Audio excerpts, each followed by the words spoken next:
Right now, while you're watching this video, your network is being scanned. Not maybe, not occasionally, constantly. Automated bots sweep the entire internet around the clock, knocking on every address they can find, looking for a door someone forgot to lock.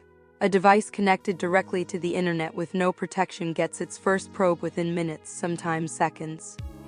So what stands between all of that noise and your network? One thing: a firewall. And today you're going to learn exactly how it works, including the one design difference that separates a firewall that actually protects you from one that just looks like it does. At its core, a firewall is a checkpoint. It sits at the boundary between a network you trust, your office, your data center, your home, and a network you absolutely should not trust, the public internet. Every single piece of traffic that wants to cross that boundary in either direction has to pass through the firewall first, incoming and outgoing. And the firewall makes one simple decision for every piece of traffic: allow it or drop it. What makes that decision? Predetermined security rules that you, the administrator, define in advance. Simple concept, but the way a firewall applies those rules, that's where things get interesting. And to understand it, we need to look at what network traffic actually is. Everything that moves across a network, a web page, an email, a video call, gets broken into small chunks called packets. Think of a packet like a piece of physical mail. The envelope is the header and it carries the addressing information. The letter inside is the payload, the actual data.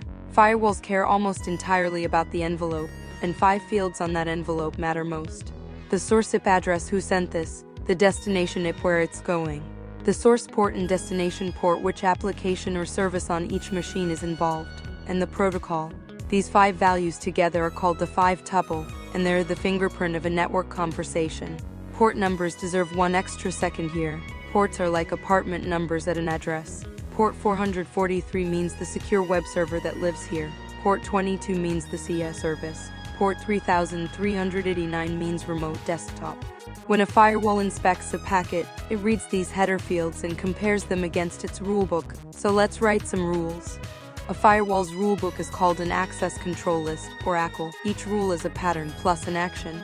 For example, allow TS traffic from anywhere to our web server on port 443. That's Rule 1. It lets customers reach our website over taps.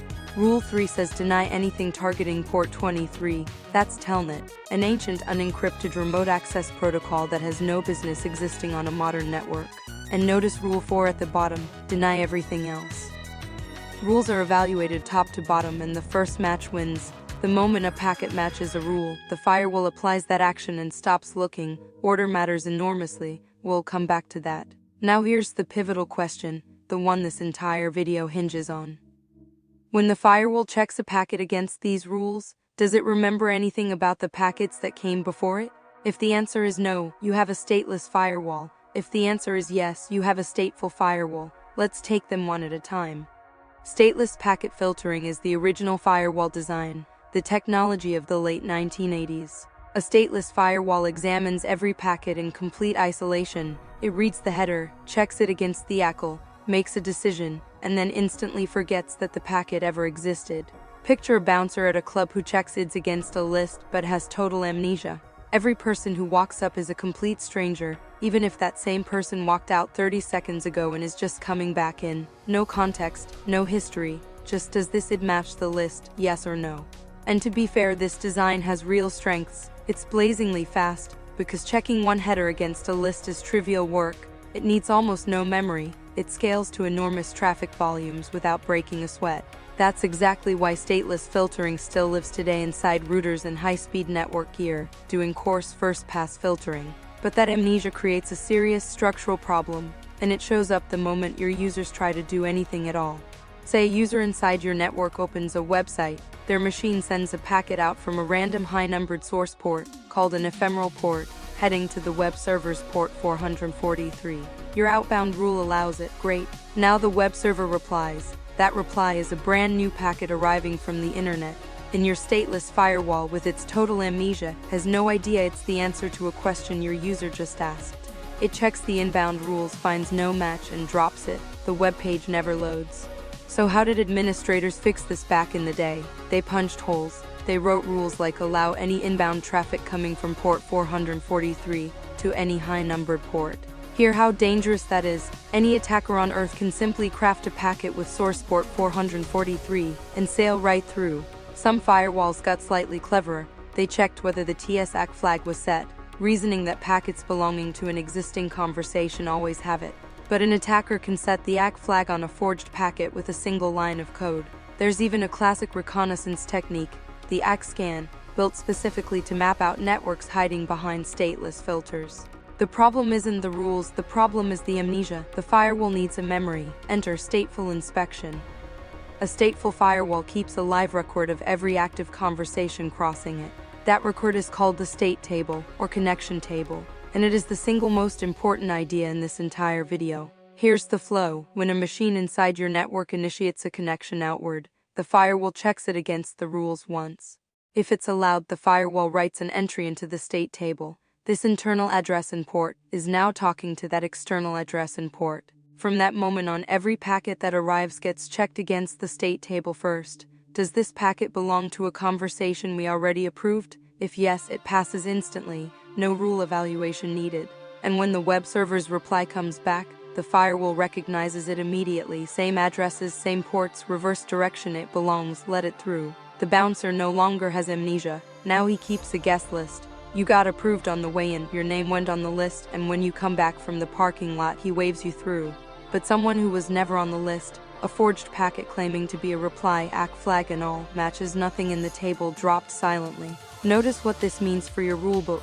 You no longer punch permanent inbound holes for return traffic. You write one clean rule, allow established and related connections, and the state table handles the rest, dynamically per conversation. How does the firewall know a connection is legitimate in the first place? It literally watches the handshake. Every connection opens with 3 steps. The client sends a SYN "I'd like to talk." The server answers with a SYN-ACK received, "Let's talk." The client confirms with an ACK, 3 packets, and the conversation is live. A stateful firewall tracks the sequence in real time. When the first SYN goes out, it marks the connection as new. When the handshake completes correctly, the entry graduates to established. And if packets arrive out of sequence, an ACK for a handshake that never happened, a reply to a question never asked, the firewall flags them as invalid and drops them. That entire scan trick that fooled stateless firewalls, dead on arrival here. There's also a clever state called related, for protocols that legitimately spawn secondary connections, like TFI opening a separate data channel. The firewall understands the relationship and permits it. What about UDPUM, which has no handshake at all? The firewall improvises. When a UDPUM packet goes out, it creates a temporary pseudo-connection entry and holds the door open briefly for a reply. No reply within the timeout window and the entry evaporates. And that's true for every entry in the table. Connections that close or go idle too long get purged. The state table is a living document, updated thousands of times per second. Let's put them side by side. Memory stateless keeps none. That's the whole point. Stateful maintains a connection table for every active session. Speed stateless wins on raw throughput, which is why backbone routers still use it for first-pass filtering. Stateful carries a small overhead for the table lookups, though on modern hardware, it's negligible for almost every real-world network. Resources: a stateful firewall under heavy load might be tracking hundreds of thousands of simultaneous connections, and each one costs memory. Attackers know this too. Flooding a firewall's state table is a genuine denial of service technique, which is why good firewalls enforce per-source connection limits. Return traffic: stateless needs permanently open holes. Stateful opens and closes doors automatically per conversation. Forged packets: against stateless, an attacker just sets the right source port and flags. Against stateful, a packet with no matching state entry goes straight to the void. The verdict is not really a contest. For protecting a network perimeter, stateful inspection is the baseline standard and has been for over 2 decades. Stateless filtering survives in the role it's genuinely great at: cheap instant coarse filtering at extreme speed. Understanding the engine is half the job, the other half is writing rules that don't betray you. 4 principles. 1. Default deny. Your final rule blocks everything, and every allow rule above it is a deliberate, documented exception. If you ever find yourself writing allow everything, then block the bad stuff. Stop. You cannot enumerate the bad stuff, nobody can. 2. Least privilege. Every rule should be as narrow as you can make it. Not allow remote desktop from anywhere. Allow it from the management subnet only to the specific servers that need it. Every any in your rule list is a question an auditor will eventually ask you to justify. 3. Order matters. First match wins, so specific rules go above general ones. A careless broad allow, placed high in the list, can silently neutralize 10 careful rules below it. 4. Log and audit. Log your denies. That's your early warning radar for scans and probes. Log your critical allows too. And schedule regular reviews because rule lists only ever grow. That temporary rule from 18 months ago for a contractor who no longer exists, it's still there, it's always still there. Firewall hygiene isn't glamorous, it's also the difference between a perimeter and a colander. Let's end where we started, with an attacker probing your network. They forge a packet, source port 443, ACK flag set, aimed at a high port inside your network. To a naive filter, it looks exactly like return traffic from a web session. Against the stateless firewall, it matches the hole that was punched for return traffic, and it gets through. Even if the internal machine rejects it, the rejection itself leaks information. The attacker now knows a live host exists there and which ports respond. That's reconnaissance gold.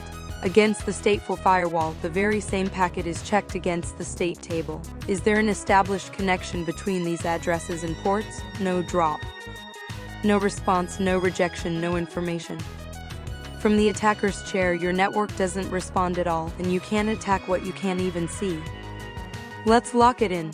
A firewall is the checkpoint between trusted and untrusted networks, enforcing rules on every packet in both directions.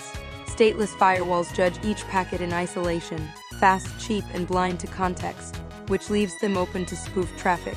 Stateful firewalls maintain a live state table, track the TS handshake, and admit return traffic only for conversations they watched begin. That single difference, memory, is why stateful inspection became the standard for every serious network perimeter. And your rules are only as strong as your discipline: default deny, least privilege, careful ordering, and relentless logging. Modern firewalls have kept evolving. Next-generation firewalls look inside the payload itself, identify applications, and even decrypt traffic for inspection. That's a whole video of its own, and it's coming next.